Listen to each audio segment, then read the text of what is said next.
நம்ம கோயம்புத்தூர் ஸ்ரீதேவி டெக்னிக்ஸும் பார்த்தீங்கன்னா சிவா சார்ட்டு போனால் ஆனால் அது பெரிய தொகை அப்படிங்கிறனால நான் இன்னைக்கு அது வந்து 9 லட்ச ரூபா வருது.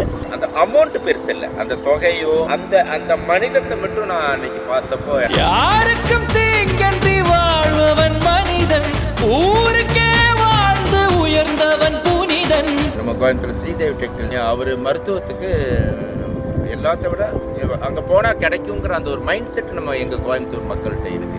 அதில் பார்த்திங்கன்னா ஒரு முறை ஒரு காக்லின் இம்ப்ளான்ட்னு ஒரு சர்ஜரி இருக்குது. அந்த காக்லின் இம்ப்ளான்ட் சர்ஜரி என்னன்னு கேட்டிங்கன்னா வாய் பேசாத காது கேட்காத அந்த டிசீஸுக்கு பேர் காக்லின் இம்ப்ளான்ட்னு ஒரு சர்ஜரி.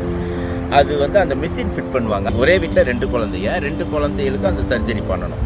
அப்போ அந்த பெற்றவங்க எங்கிட்ட வர்றாங்க. நான் என்ன பண்ணுறேன், இப்போ சிவா சார்கிட்ட கூப்பிட்டு போனோன்னே அவர் கசபாய் எனக்கு உண்மையாகவே தெரியுது, ஆனால் அது பெரிய தொகை அப்படிங்கிறனால அன்றைக்கி அது வந்து 9 லட்ச ரூபா வருது, அன்றைக்கி 6.5 லட்சம். நான் ஒரு குழந்தைக்கு பொறுப்பேற்றுக்கிறேன் அப்படின்னு சொல்லி 6.5 லட்சம் தந்துறேன்னு சொல்லி ஒரு 2 விசிட்டிங் கார்டு தர்றாரு என்கிட்ட. இது என் நண்பர்களுடையது, நீங்கள் யாருக்கிட்டையாவது அவங்கள்ட்ட நான் சொன்னேன்னு சொல்லி கேளுங்க, ஹெல்ப் பண்ணுவாங்கன்னு சொல்லி விட்டார்.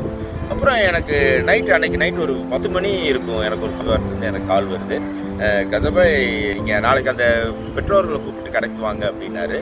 ஏங்க நீங்கள் வாங்க நேரில் வாங்க அப்படின்னாரு. நான் அந்த குழந்தைய கூப்பிட்டு அந்த குழந்தையோட அப்பா அம்மா கூப்பிட்டு போகிறேன். அப்போ கூப்பிட்டு அவர் அந்த ஒரு வார்த்தை மட்டும் எனக்கு கிட்டத்தட்ட இது நடந்து 12 வருஷம் ஆகிப்போச்சு, இன்னும் அது மனசுலேயே நிற்குது.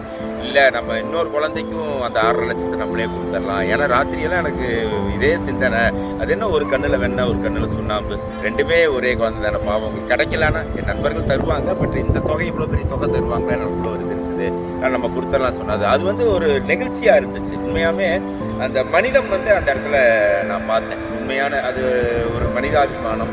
ஏதோ வந்தாங்க கேட்டாங்க அப்படின்னு இல்லாமல் இப்போ அதை போய் உட்காந்து வீட்டில் போய் உட்காந்து யோசிச்சிருக்காருன்னு நான் பார்க்கும்போது சந்தோஷப்பட்டேன், ரொம்ப மகிழ்ச்சியாக இருந்தது.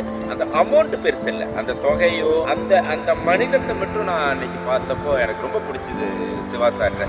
நானும் அவருக்கு நண்பருங்கிறதுல சந்தோஷப்பட்டேன். யாருக்கும் தீங்கன்றி வாழ்பவன் மனிதன், ஊருக்கே வாழ்ந்து உயர்ந்தவன் புனிதன். நேற்று வரைக்கும் மனிதனப்பா, இன்று முதல் நீ புனிதனப்பா.